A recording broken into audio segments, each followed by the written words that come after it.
앞서 보신 것처럼 청년 실업의 문제는 특정 국가만의 고민이 아닌 여러 나라가 공통으로 겪고 있는 사회적 과제입니다. 우리나라도 예외는 아닌데요.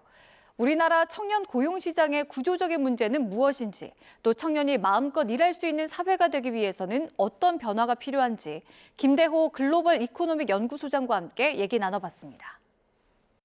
고용 시장이 얼어붙고 있다라는 얘기를 많이 들었는데 날이 갈수록 점점 더 심해지고 있는 상황이거든요. 특히나 지난달 기준으로는 그냥 쉬고 있는 청년이 40만 명에 육박한다라는 그런 집계 조사도 나왔었는데 이런 비자발적 비활동의 실태가 지금 어떻습니까? 실업자는 26만 명인데 실업자보다 더 많은 숫자가 50만 명. 그냥 쉬었으면 실업보다도 더 열악한 상태에 있는 실업자는 경제학적 분류상 취업에 노력을 하다가 실패한 사람, 한 달에 그것도 3번 이상 노력한다든지 이런 기준이 있어요. 그렇게 해서 실패한 사람들인데 취업을 노력을 하고 있으니까 그나마 본인은 스스로 희망이 있는 사람이라고 볼 수가 있는데 그냥 쉬었으면 취업 전선에 아무런 노력을 하고 있지 않은 겁니다. 그런 사람의 숫자가 50만 명이다. 정말로 어떤 특정한 회사, 특정한 업종, 내가 이거 가겠다라는 목표를 세우고 구체적으로 기술 자격증을 딴다든지 이런 정도가 돼야 취업 준비라고 그러지. 우리나라의 취업 준비는 그냥 노력하고 있어요. 취업 준비 이력서 쓰고 있어요. 취업 준비란 말입니다. 그게 43만 명. 그러니까 그냥 쉬었음 취업 준비까지 포함하면 무려 93만 명이 악성 실업자인데 이게 통계로 안 분류되고 실업자 26만 명밖에 없다. 이거 다 하면 실업자 수가 100만 명을 훌쩍 넘어가죠. 거기다가 자 30 이상도 사실상 요즘 청년이잖아요. 전체적으로 지금 수명 연령이 늘어나면서 그런 사람들을 생각할 때 굉장히 심각한 상황이다. 가장 큰 문제는 이제 청년들이 일할 의욕도 꺾였다라는 것이 가장 큰 문제일 것 같은데요. 이렇게 꺾인 요인은 뭐라고 보시나요? 취업 성공의 희망만 있다면 100번이 아니라 1000번이들 못 쓰겠습니까? 근데 아예 주변에 보니까 해도 안 되더라. 그리고 또 갈 만한 데가 아예 없다.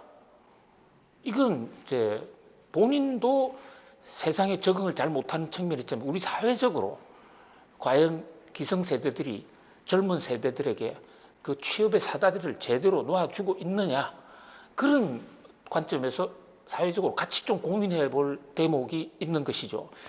저희들 때하고 달라진 가장 큰 그 변화 중에 2가지를 지적할 수 있는데요. 하나는 이런 대기업들이 사람을 뽑아서 가르치려고 하지 않고 경력직만 뽑아쓰려고 그래요. 편하게 검증된 사람. 근데 과거에 우리나라 기업들은 학교에 사지 못한 교육까지도 기업이 한다. 그래서 사람만 만들어 보겠다는 자세가 있었는데 그게 인건비가 많이 먹히고 또 시간이 많이 걸리니까 그거 포기. 그 다음에 2번째 재벌 기업들, 특히 저는 이 대목 성토하고 싶은데요. 공개 채용 제도를 거의 대부분 다 없애버렸습니다. 노동과 자본이 합쳐져서 생산성 향상해서 만들어내는 부가가치, 그것을 GDP라고 부르는데 노동이 없으면 자본이 아무리 많고 기술이 많아도 그것은 의미가 없고 GDP 향상에 아무런 도움이 안 됩니다. 그런 관점에서 우리가 좀 이 노동시장을 순간 효율, 단기 효율만이 아니라 좀 장기적인 관점에서 좀 검토해 볼 필요가 있다. 정부에서는 이런 청년 실업을 타개하기 위해서 뭐 청년들에게 취업 장려금을 준다거나 아니면 일 경험을 할 수 있도록 이렇게 지원을 하고 있잖아요. 이런 정책적인 부분에 대해서는 어떻게 생각하시나요? 취업 준비금 50만 원, 100만 원 더 준다고 해서 안 주는 것보다는 좋겠지만은 그것으로 모든 문제는 해결이 안 된다 이렇게 보거든요. 우리 기성세대나 현 사회 정부가 해줄 수 있는 것은 청년들이 자기의 개성, 자기의 능력을 충분히 발휘할 수 있도록 그렇게 사회적으로 정보 제공 또 교육 그 사람의 인격 육성 거기다가 아예 그런 청년들을 집중 고용하기 위한 정부 공기업의 창출 이런 것도 좀 필요하다고 생각합니다. 그러니까 고용을 창출하고 기업을 만드는 게 일반 사기업의 경우에는 이윤을 높이는 것이 목적이 있지만 공기업은 반드시 그런 것만이 목적이 아니지 않습니까? 해외 여러 나라에서도 사실 청년 실업이 굉장히 큰 사회적인 문제이지 않습니까? 다른 해외에서는 이런 청년 실업을 어떻게 대응하는지도 좀 궁금한데요. 미국은 이 실업의 문제를 어떻게 해결하느냐, 청년 어떤 고용을 어떻게 해결하느냐. 자, 가장 중요한 게 저는 그 창업의 생태계, 벤처와 스타트업의 생태계라고 말씀을 드리고 싶은데요. 미국 기업들은 기본적으로 우리처럼 공채를 하거나 젊은 사람 대거 뽑아가지고 교육시키는 게 그렇게 많지가 않아요. 내가 사업하겠다 했을 때 손쉽게 사업할 수 있다. 그런 면에서 이 창업의 생태계 혁명은 굉장히 중요한데 우리나라는 자기가 사업을 해보겠다. 쉽지 않습니다. 무슨 돈이 있어야 되는데 돈이 없으면 누가 돈 빌려주라 되는데 젊은 사람 신용도가 없는데 크레딧이 안 쌓였는데 어떻게 사업을 할 수가 있습니까?